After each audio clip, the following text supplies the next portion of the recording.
Assalamualaikum warahmatullahi wabarakatuh. Seluruh siswa kelas 10 IPS yang berbahagia, semangat belajar ya. Walaupun dalam keadaan terbatas di tengah pemulihan akibat COVID-19 ini, tidak ada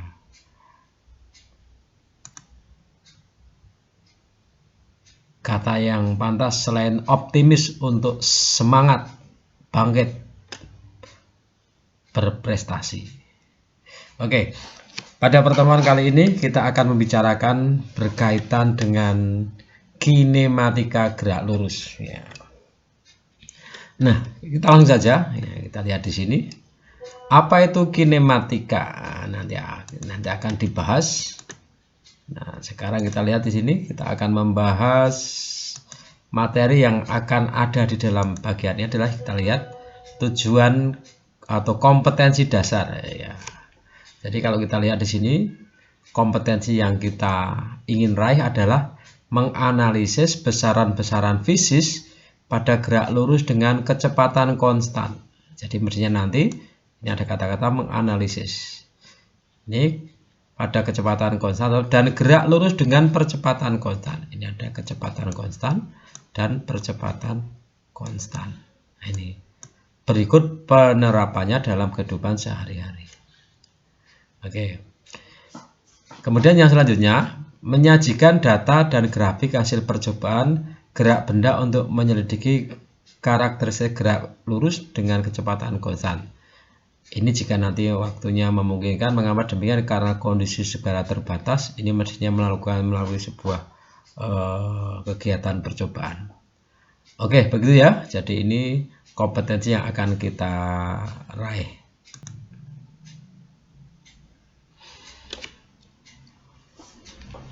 Ya, sekarang kita mulai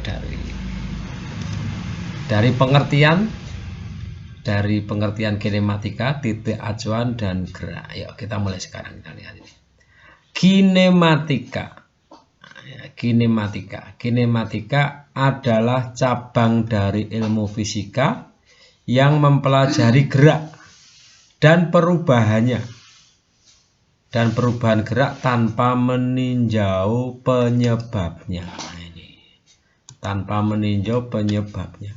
Dalam kasus ini mungkin bisa kasih catatan di sini.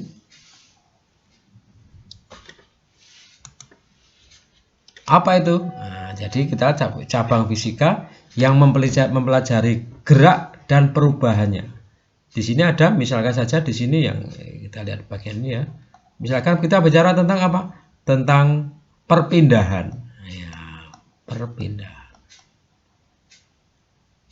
Tentang kecepatan misalkan. Tentang percepatan. Tetapi penyebabnya itu tidak dibahas. Nah, penyebabnya tidak pada bagian ini tidak dipelajari. Nah, ini. Jadi membahas misalkan perpindahan, kecepatan, percepatan dan sebagainya, tetapi tidak membicarakan penyebabnya. Apa itu penyebabnya? Penyebab perubahan gerak itu adalah gaya. Nah, ini nanti akan dipelajari pada bab yang namanya dinamika. Nah, kalau kita sudah bicara dinamika, maka kita akan mempelajari gaya. Jadi sekali lagi, kinematika adalah cabang dari ilmu fisika yang mempelajari gerak dan perubahan gerak tanpa meninjau penyebabnya. Tanpa meninjau penyebabnya ini. Ini ada tanpa meninjau. Oke. Kemudian akan kita bahas gerak relatif. Nah, kita lihat di sini. Gerak relatif. Gerak itu relatif. Diam atau bergerak merupakan keadaan relatif atau istilah namanya adalah nisbi, bergantung pada titik acuan. Ini kasusnya adalah seperti kalau kita ini ada pohon, kita duduk di bawah pohon. Nah, di sini ada bis lewat. Ini ada penumpangnya juga. Maka kita mengatakan, oh, orang yang berada di dalam bis itu bergerak. Ya. Jadi kita mengatakan kalau titik acuannya itu kita, orang yang duduk di bawah pohon, mengatakan oh bis itu atau penumpang dalam bis itu bergerak.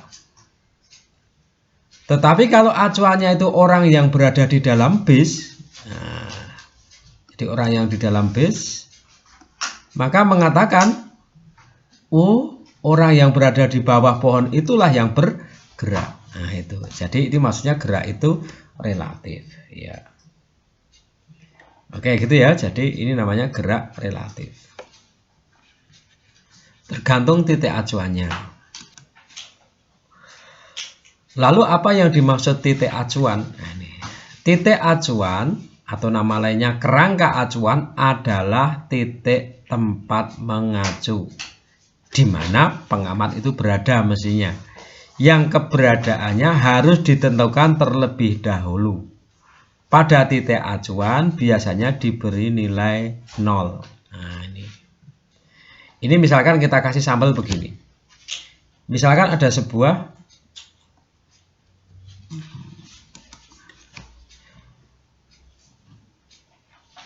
garis lah itulah. Oh, ini ada skalanya kan gitu. Misalkan titik B itu berapa meter posisinya? Maka untuk jawab itu tentukan lebih dulu titik acuannya. Yang mana? Ya terserah. Misalkan titik acuannya di sini. Nah, titik acuan biasanya diberi 0. Nah, kemudian baru kalau ini 0, kalau sebelah kiri biasanya min 1, min 2. Kalau ini 1, 2.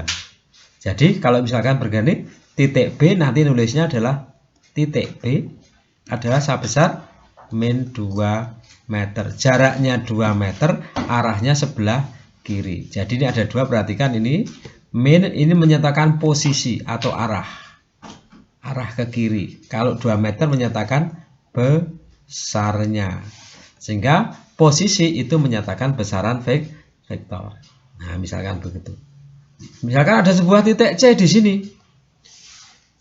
Titik C di mana posisinya? Oh, XC itu adalah sebesar 1 meter. Kalau roda lebih mantap lagi ada tanda positifnya.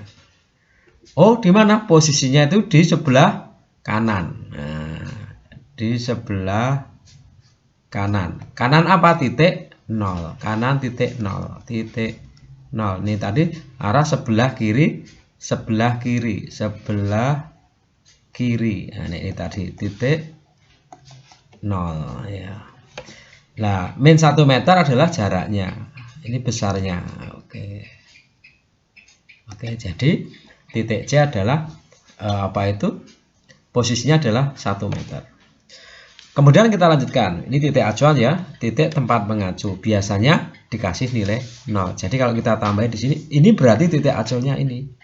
Nah, ini acuannya ini, acuan. Maka hati-hati nanti ketika anak-anakku sekalian melihat mengukur, tentukan dulu nolnya, baru kita bisa berdiskusi. Kemudian suatu benda dikatakan bergerak bila kedudukannya setiap saat berubah terhadap suatu acuan. Nah, apa itu bergerak? Bergerak itu posisinya berubah. Misalkan saja pada kasus ini. Misalkan dari mana? Dari B ke C. Ini dikatakan bergerak. Posisinya berubah. Kenapa? Posisinya bergerak dari B ke C. Nah, kemudian muncul nanti yang namanya perpindahan. Itu namanya bergerak. Nah, nanti muncul yang namanya perpindahan. Berpindah itu bergerak. Nah, berpindah itu berubah posisi. Misalkan dari B ke C. Nanti cara nulisnya adalah X dari B ke C. Nilainya adalah XC dikurangi XB gitu. Yang akhir dikurangi yang awal. XC-nya berapa? XC-nya adalah 1 meter. XB-nya min 2 meter. Oke. Sehingga kalau kita lihat di sini berapa perpindahannya adalah min 1 min 2 berarti 3 meter. Ini mestinya positif. Artinya untuk pindah dari B ke C itu arahnya ke kanan. Sejauh berapa? Sejauh ini besarnya. Nah, besarnya perpindahan. Jadi kalau kita lihat di sini, kalau dari B ke C, nah, kita lihat dari B ke C, dari B menuju C. Nah, ini arahnya ke kanan, positif. B ke C ke kanan. Terus apalagi? Iya, besarnya 1, 2, 3 meter. Nah, oke. Ini sekalian, jadi ini namanya bergerak akan menghasilkan perpindahan. Ya. Sekarang akan kita bahas kedudukan, perpindahan, dan jarak. Oke. Kedudukan ini definisinya. Kedudukan dapat diartikan dengan letak atau posisi. Tadi di atas sudah dibahas. Untuk menentukan kedudukan sebuah benda harus dimulai dari titik acuan. Di atas tadi sudah. Kemudian kedudukan sebuah benda dapat terletak pada sebuah garis, bidang, atau ruang, terserah. Kalau garis berarti dalam 1 dimensi, kalau bidang berarti dalam 2 dimensi, kalau ruang dalam 3 dimensi. Ya, ini. Kedudukan benda pada sebuah garis biasanya dapat, kedudukan benda pada sebuah garis biasanya benda yang terletak di sebelah kanan titik acuan diberi tanda positif dan di sebelah kiri diberi tanda negatif. Nah, ini. Jadi kalau benda itu dalam garis, tadi sudah dibahas ya. Kalau benda itu dalam garis, maka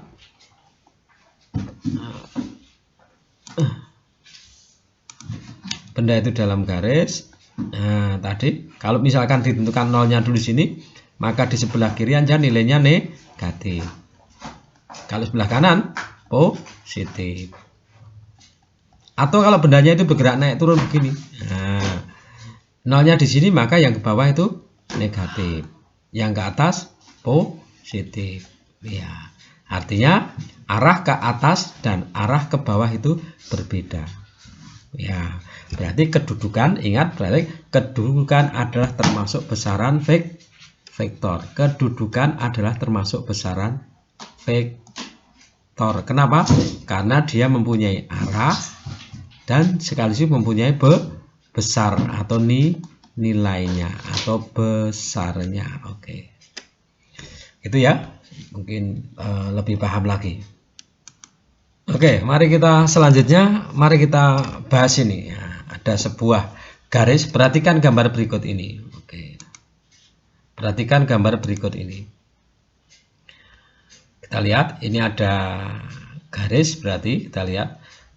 Jika titik acuan yang digunakan adalah titik P. Nah, soal ini menghendaki titik acuannya adalah titik P. Jadi soalnya menghendaki titik acuannya adalah titik P. Oke. Ingat, biasanya titik acuan diberi nilai 0. Maka di sini ada titik P, maka di sini nolnya itu di sini. Nah, ini titik acuannya. Acuannya harus diperhatikan. Acuannya di situ. Nah, karena di sini kalau ini sudah dikasih angka-angkanya berarti sebelah kiri adalah negatif, min 1, min 2, min 3, min 4 dan seterusnya. Oke. Maka kedudukan ini kita perhatikan ada soalnya. Maka kedudukan titik Q, R, S, T, U, P berapa? Nah, kita lihat di sini. Titik Q di mana? Yang ini.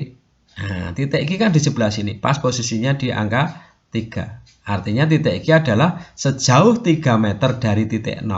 Di sebelah kiri. Nah, makanya ini menjadi min. Kalau XR di mana? XR itu di sini. Nah, berarti posisinya adalah 6 meter di sebelah kiri dari titik 0. Kalau titik S di sini berapa? 2 meter di sebelah kanan. Berarti ini tandanya positif. Nah, kalau titik U, titik U di sini berarti berapa meter? 6 meter. Kita lihat 6 meter di sebelah kanan. Nah, ini yang terakhir ini agak aneh nih. Lalu di mana posisi titik P sendiri? P itu berada pada titik acuan sehingga nilainya adalah 0 meter karena dia berada pada dirinya sendiri. Ya, oke. Itu. Jadi ini sebagai contoh.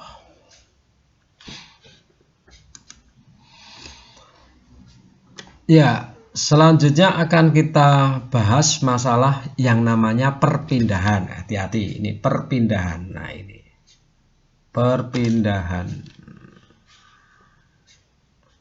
Perpindahan. Nah, ini perpindahan. Oke, ini perpindahan.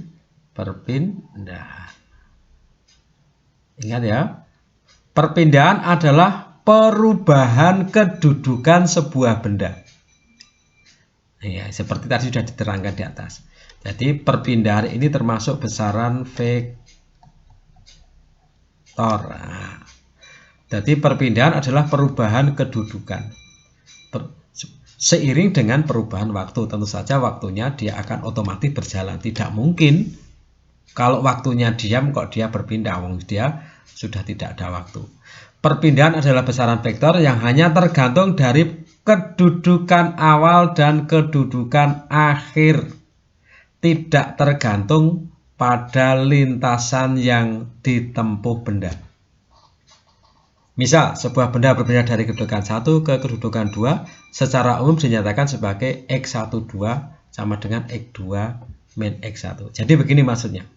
Misalkan saya punya garis. Nah, ini titik 1, titik 2, titik 3, titik 4. Sebuah benda itu berpindah. Nah, berpindah dari posisi 1 ke 3 ke 4 ke 2. Sekarang kita lihat awalnya di mana? Awalnya itu di 1. Akhirnya di mana? Akhirnya di 2. Ya. Jadi di dalam vektor yang penting itu posisi awalnya di mana. Misalkan tak kasih tanda berbeda. Posisi awalnya itu di sini. Ya. Posisi awalnya itu di sini. Posisi akhirnya itu di sini. Nah, ini aja yang paling penting. Nah, maka kalau kita mau menulis begini sebenarnya dari persamaan ini yang ini. X dari posisi 1 ke 3 ke 4 baru terakhir ke 2. Ini nilainya sama saja dengan X dari yang penting awalnya di mana, akhirnya itu di mana. Ini vektor. Vektor tidak memperhatikan lintasannya, dia hanya memperhatikan posisi awal dan posisi akhir. Nah, kembali ke sini, kalau misalkan ini X12, maka kita bisa menulis bahwa besarnya vektor adalah X2 min X1. Nah, nanti kalau hasilnya positif, berarti dia nanti bergerak ke kanan. Kalau nanti dia itu negatif, berarti bergerak ke kiri. Oke, gitu. Nah, ini adalah perpindahan. Nanti kita bahas lebih dalam lagi dengan contohnya.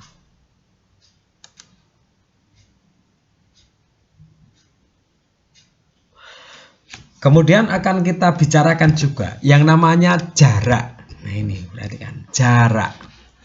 Jarak ya, ini jarak. Jarak adalah panjang lintasan sesungguhnya. Ya, ini kita lihat.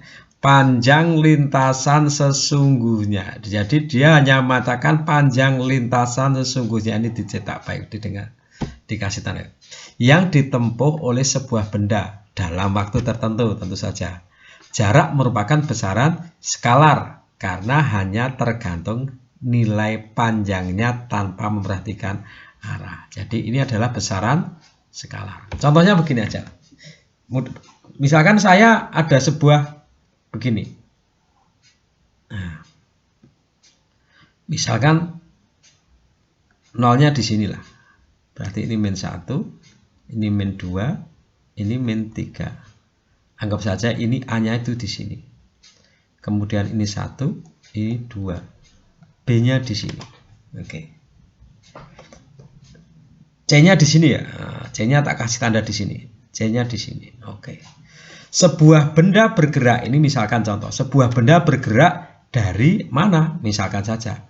Bergerak dari A ke B ke C. Nah, Ini misalkan begini.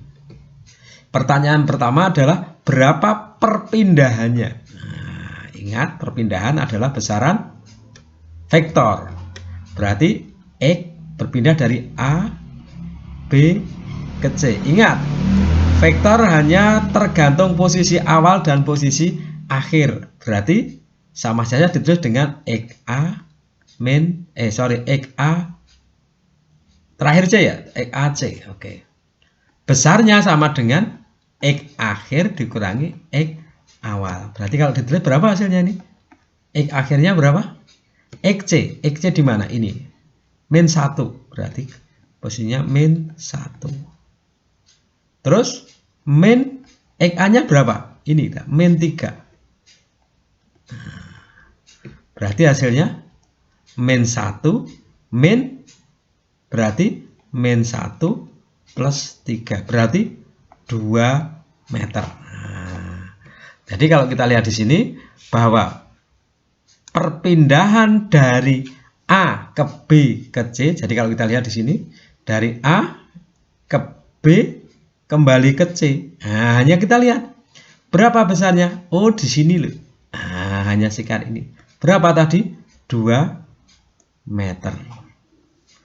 2 meter. Arahnya kemana? Positif ke kanan. Nah, kanan. Mengapa? Ini ada positifnya ya. Kalau mau dibuat lebih detail, ini ada positifnya. Biar lebih jelas lagi. Oke. Ini perpindahannya. Kemudian kalau ditanyakan yang kedua, berapa besarnya jarak tempuh? Ingat, jarak tempuh. Jarak tempuh adalah lintasan sebenarnya. Lintasan sebenarnya. Berarti X AB C sama dengan X dari AB plus X dari B C. Ingat, ini besaran skalar. Jadi tidak ada arah. Kita lihat A ke B. A ke B. A ke B. Berapa ini? Hitung aja. 1, 2, 3, 4, 5. 5 meter. Terus dari B ke C. Dari sini balik lagi ke sini. Dari sini balik lagi. 1, 2, 3. 3 meter. Jadi jarak tempuhnya dari A ke B ke C adalah sebesar 5 meter ditambah 3 meter. Sehingga jarak tempuhnya adalah 8 meter. Oke, mungkin ini membuat kita menjadi lebih paham. Ada besaran vektor, ada besaran skalar.